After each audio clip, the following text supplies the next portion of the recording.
It's no surprise that young people are being overprescribed Adderall and Ritalin for ADHD, but it turns out that children as young as 2 and 3 are being prescribed these hardcore prescription drugs for their ADHD. Now, it's a little bit of an issue because there haven't been many studies done in order to determine whether or not this is going to have any long-term or even short-term health consequences for these kids. But it doesn't matter. There are as many as 10,000 children, toddlers specifically, that have been diagnosed with ADHD and have been given these very strong drugs. Now, this is according to a study that was done by the CDC. Let me give you more details. Some 10,000 toddlers, and by the way, it could be as many as 15,000, across the U.S. are being diagnosed as hyperactive and receiving drugs such as Ritalin and Adderall, the Centers for Disease Control and Prevention has announced in a new report.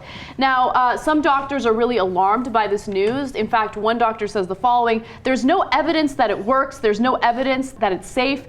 These are desperate measures. And so part of the problem is, there haven't been enough studies and we don't know what the impact is going to be. And we already have a problem with Adderall and Ritalin being prescribed to too many people. To give you a sense of that, while the U.S. makes up 4% of the world's population, it uses a whopping 70% of the world's Adderall and Ritalin. And that could have a lot to do with pharmaceutical companies getting nice and cozy with doctors, kind of convincing them to overprescribe these drugs.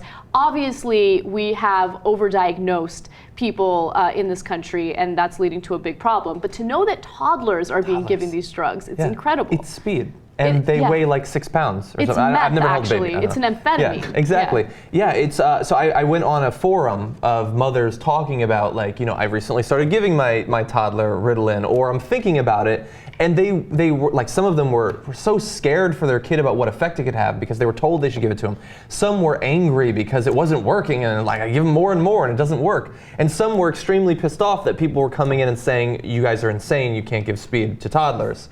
And so it's an issue that is extremely personal to them. Obviously, it's the health of their kid.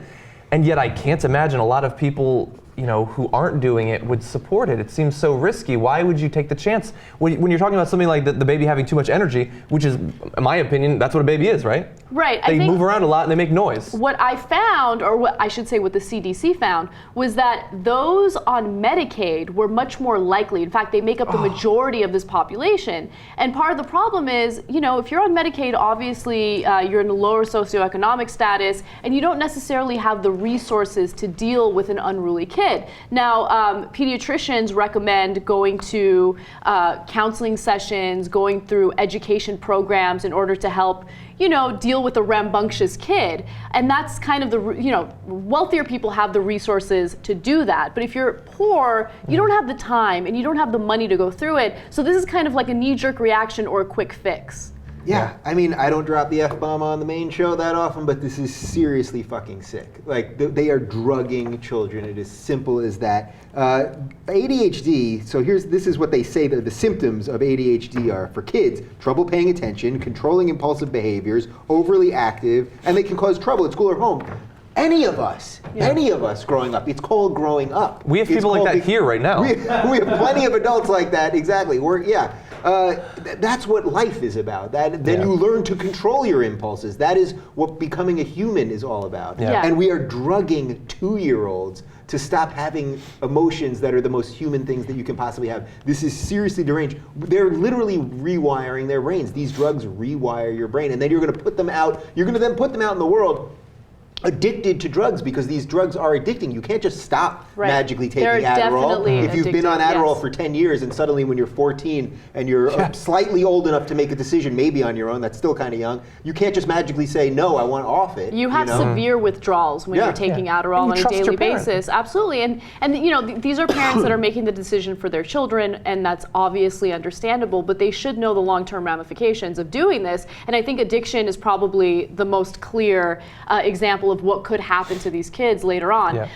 One point that I really wanted to make quickly is the fact that we have this insane double standard in the country when it comes to drugs, right? So we have something like marijuana, and I know we bring up marijuana a lot on the show, but I just want to show you how egregious this is, right? We just did a story about a 19-year-old in Texas who was selling hash brownies, or he used hash oil in order to make the brownies. He is facing a minimum of 5 years behind bars, and he could get a life sentence for that offense. Now, it's unlikely he's going to get a life sentence, but it's Texas, you never know. Yeah. And so that's a 19-year-old who's baking and handing out pot brownies. And then on another hand, we have legalized amphetamines here because pharmaceutical companies push them, and it's totally okay for a 2-year-old to take that. There's nothing wrong with that. But there's something wrong with a 19-year-old baking and selling pot brownies. By the way, with the pot brownie story, it's actually more egregious than even you're saying, because they're also charging him with the weight of the entire pot brownie, not just the weight of the marijuana that went into it. Exactly. So it really, it's so deranged. We are so backwards on this stuff, and obviously we do the weed stuff all the time. Just drugging kids basically out of the womb. You will be drug addicted by the time you're adult. You will never get off these drugs. So it makes sense that the pharmaceutical companies want to keep them on it. And then there's things to supplement them, by the way. Like get them addicted young. Then you have other things. Then it causes insomnia. So then you take Ambien, and then you have something else. So you take. You're groggy in the morning, so you take coffee. No, so it's just to give you a coffee, sense of what Adderall does and what some of the side effects are. I mean, there are serious side effects. You sometimes get heart palpitations. You sweat profusely. It dehydrates you. That's actually one of the biggest side effects of the drug.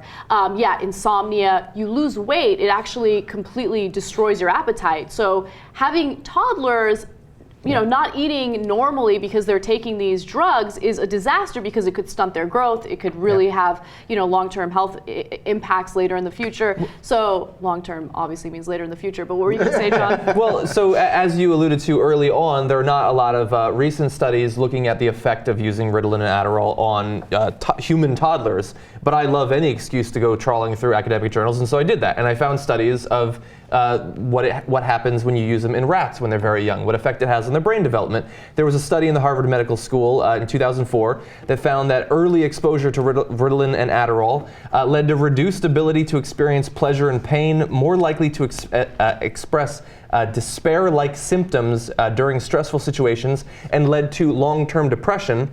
A study in the Netherlands found that it led to cortical thinning.